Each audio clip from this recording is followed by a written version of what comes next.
Welcome to Korby's Book Club, where I tell you about books that I've read that I think you might enjoy. She was a book nerd, she had blonde hair. This week's book is Self-Help, a collection of short stories by Lorrie Moore.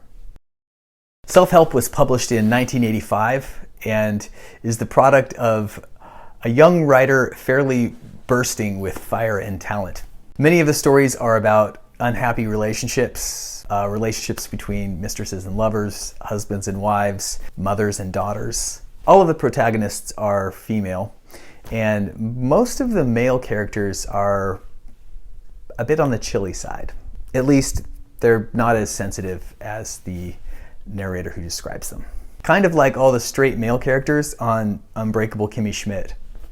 Several of the stories are written in second person and read like a litany of colorful imperatives. Meet in expensive beige raincoats on pea-soupy nights.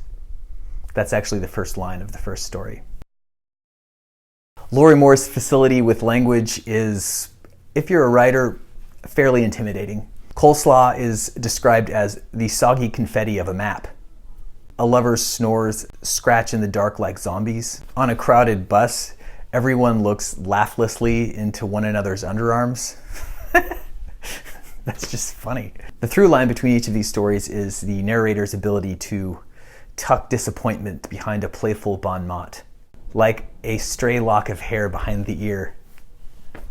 That's not my best analogy. Self-Help is the first work in a career now in its fourth decade. I haven't read the novels, but this is my favorite of the short story collections.